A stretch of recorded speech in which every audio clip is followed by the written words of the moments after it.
Everyone இன்னைக்கு weight loss டிப்போட டே 17 பார்க்க போறோம் சரிங்களா.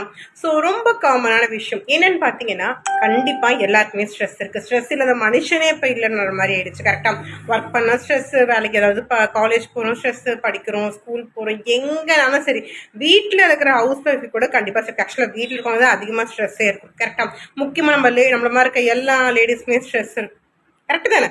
ஸோ அந்த ஸ்ட்ரெஸ்ஸு நம்ம பாடி எஃபெக்ட் பண்ணும், ஹெல்த் எஃபெக்ட் பண்ணும். அதாவது உங்களுக்கு ஹேர் ஃபால், ஸ்கின் ப்ராப்ளம் எல்லாமே வரும். சேம் டைம் அதெல்லாம் வெயிட் லாஸ் வந்து கண்டிப்பாக அஃபெக்ட் ஆகும். ஸோ அப்படி ஸ்ட்ரெஸ் இல்லாமல் என்ன பண்ணலான்னு பார்த்தீங்கன்னா, உங்களுக்கு பிடிச்சதா பண்ணுங்க, ஹாப்பியா இருங்க சரிங்களா. உட்காந்து ஒரு 10-15 நிமிஷம் வந்து மெடிடேஷன் பண்ணுங்க தினமும், ரொம்பவே நல்லது சரிங்களா. டீப் பிரீத்திங் எக்ஸசைஸ் பண்ணலாம்.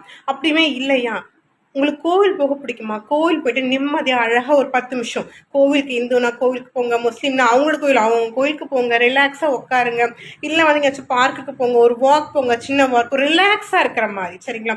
ஸோ ஒரு 10 நிமிஷம் உங்கள் மனசை அமைதியாக்குனீங்கன்னா ஆட்டோமேட்டிக்காக என்ன ஆகும்னா எல்லாமே ஸ்லோ ஆகும் சரிங்களா. உங்களோட பசி குறையும். ஓகேவா. ஸோ உங்கள் மெட்டபாலிசம் வந்து சூப்பராக இருக்கும். அப்போ உங்களுக்கு என்னாகனா வந்து காம் ஆகும். அதே மாதிரி வந்து பார்த்தா உங்களோட ஹார்மோன் லெவல் என்னாகனா வந்து பேலன்ஸ் ஆகும் சரிங்களா. ஸோ இப்போ சிம்பிளாக சொல்ல உங்கள் மைண்டை காமாக வச்சுக்கிட்டிங்கன்னா கண்டிப்பாக உங்கள் பாடி வந்து ஃபிட்டாக இருக்கும் சரிங்களா.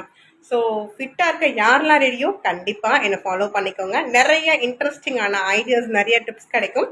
ஸோ மிஸ் பண்ணாமல் என்னை ஃபாலோ பண்ணிக்கோங்க. பாய், நெக்ஸ்ட் வீடியோவில் பார்க்கலாம்.